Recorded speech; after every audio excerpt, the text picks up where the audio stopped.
Okay, fire away. I was wondering how you define success personally. Well, I can certainly define happiness because that's what I am. I mean, and if that I mean, I get to do what I like to do every single day of the year, and I get to do it with people I like.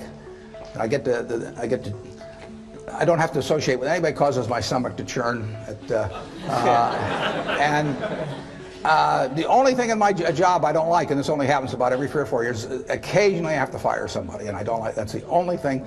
Other than I tap dance to work, and I get down there, and I think I'm supposed to lie on my back and paint the ceiling, or something like Michelangelo. I mean, that's the way I feel, and it doesn't diminish. It's tremendous fun. So, if they say that success is getting what you want and happiness is wanting what you get. Well, I don't know which one applies in this case, but I do know that I wouldn't be doing anything else. I mean, I do advise you, when you go out to work, go to work for an organization that you admire, people you admire, because it'll turn you on, and you ought to be happy where you are working. And I always worry about people who say, I'm going to do this for 10 years. I really don't like it very well. And then I'll do 10 more years of this. I mean, that's a little like saving up sex for your old age. I mean, not a very good idea. So get right in. I would recommend that. Get right into what you enjoy, and you'll be successful at it. You really will. I mean, you won't be able to miss. And that's. I don't regard what I do as the most important thing in the world at all, but it's right for me. I mean, I happen to be wired in a certain way that what I do works in this. If I had to do what Bill does, I mean, it lasts about 10 minutes, and that's true of a lot of things. But luckily, I kind of stumbled into the thing that I do best, and that it's worked out well. The money makes very little difference after a moderate level. I tell this to college students that I talk to. I mean, they are basically living about the same life I'm living. We eat the same foods. I mean, that I can guarantee you. And there's no important difference in our dress. There's no important difference at all in the car we drive. There's no difference in the television set that we sit there and watch the Super Bowl on or anything of the sort. There's really no difference in, they've got air conditioning in summer and I got air conditioning. They got heat in winter, and almost everything.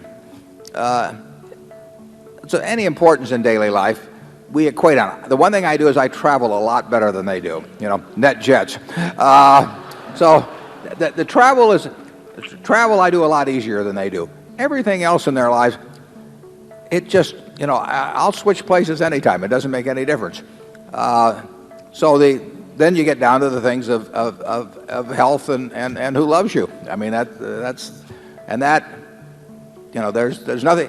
If you have a minimum level of, you want to have enough so that you eat 3 times a day and that you sleep in reasonably comfortable surroundings and so on. But everybody in this room has that, and yet some of the people, by the definition that you've given, are obviously much more wealthy than others, and it's not measured by their net worth if you define it that way. And I don't disagree with that definition. I might not use the term wealth in describing it, but I'd certainly maybe call it well-being or something of the sort. Are you comfortable today with what you're giving? I mean, does it feel? It's exactly what I want to do. Does it feel like the right thing to be doing right now? It's the right thing because it's going to people who believe, as the Gates, for example, that every life is of equal value. I mean, the truth is, I've got a lot of wealth, little pieces of paper, Berkshire Hathaway, and they're claim checks on all kinds of goods and services in the world. They can buy anything. I can buy 400-foot yachts and have 20 homes and all that. I wouldn't be happier. But they can buy anything. And once they move into the hands of people who are working like hell on getting something accomplished in areas I want them to, I love the idea of getting amused, and that's what they're doing. You said it wouldn't make you happy to have 100, 200 homes and yachts and so forth. What does make Warren Buffett happy? I just have a lot of fun doing my job. I mean, I can do anything I want, basically, as long as it doesn't involve athletic ability or anything like that. But if it's something I can buy, I can buy anything, basically. I've been on 400-foot yachts, and I've lived the life a little bit with people that have 10 homes and everything. And I live in the same house I bought in 1958. And if I could spend $100 million on a house and make me a lot happier, I'd do it. But for me, that's the happiest house in the world. And it's because it's got memories and people come back and all that sort of thing. So I am doing what I love to do with people I love. And it doesn't get any better than that, Judy. But I should be. I mean, why in the hell should I be working at 86 at something that I don't like or with people I don't like? Well, I tell college students that when you get to be my age, you will be successful if the people that you would hope to have love you do love you. I mean, if Charlie and I know a few people that have got a lot of money and they get testimonial dinners and they get their names on buildings, and the truth is nobody loves them. And not their family, not the people who named the buildings after them. It's sad, and it's unfortunately it's something you can't buy. I mean, Charlie and I have talked a lot of times if we could just buy $1 million worth of love. It would be so much more satisfactory than to try and be lovable. But it doesn't work that way. The only way to be loved is to be lovable. It's I hate to tell you that at 13, but the nice thing about it, of course, is that you always get back more than you give. I mean that I don't know whether it was Oscar Hammerstein or who said, a bell's not a bell till you ring it. A song's not a song till you sing it. Love isn't in the heart, isn't put there to stay. Love isn't loved till you give it away.